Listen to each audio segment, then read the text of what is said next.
वो घर जहां भूतनी रहती है। राजेश, उसकी पत्नी सीमा और उनका 8 साल का बेटा सोनू नए घर में शिफ्ट होते हैं। देखो सीमा, घर थोड़ा पुराना है लेकिन किराया बहुत कम है, काम चल जाएगा। पता नहीं, ये घर कुछ अजीब लग रहा है। मम्मी, मुझे तो ये घर अच्छा लग रहा है। उन्हें क्या पता था, इस घर में वो अकेले नहीं हैं।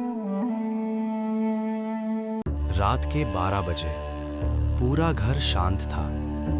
अचानक ठक ठक ठक।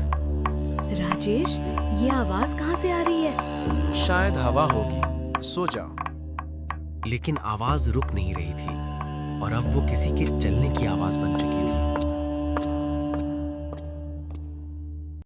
सीमा पानी पीने के लिए उठती है।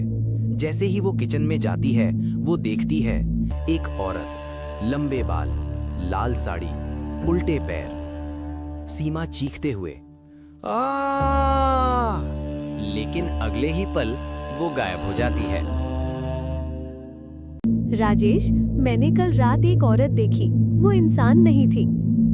बस करो सीमा, ये सब तुम्हारा वहम है।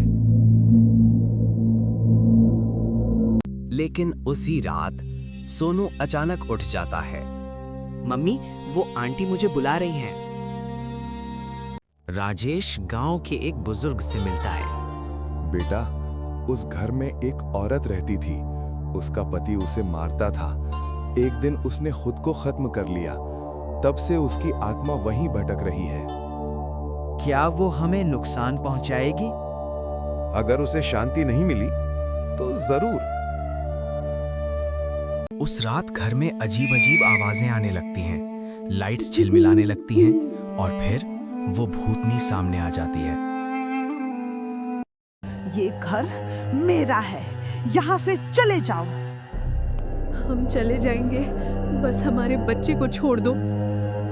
भूतनी की नजरें सोनू पर टिक जाती हैं। अचानक सोनू हवा में उठ जाता है।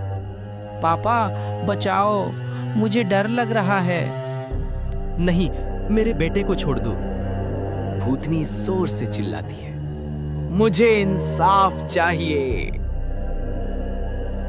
राजेश को उस औरत की पुरानी डायरी मिलती है। राजेश पढ़ते हुए, मेरा पति मुझे मारता है, कोई मेरी मदद नहीं करता।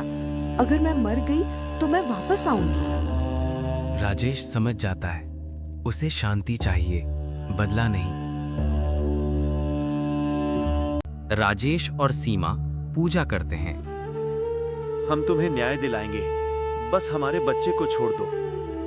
धीरे धीरे भूतनी शांत हो जाती है। सोनू जमीन पर गिर जाता है। सुबह होते ही परिवार उस घर को छोड़ देता है, लेकिन जाते जाते उन्हें एक आवाज सुनाई देती है। धन्यवाद। कुछ घर सिर्फ ईंट और पत्थर के नहीं होते, वहां छुपी होती हैं अधूरी कहानियां, अधूरी आत्माएं। और अगर आप कभी ऐसे घर में जाएं, तो याद रखना, आप अकेले नहीं हैं।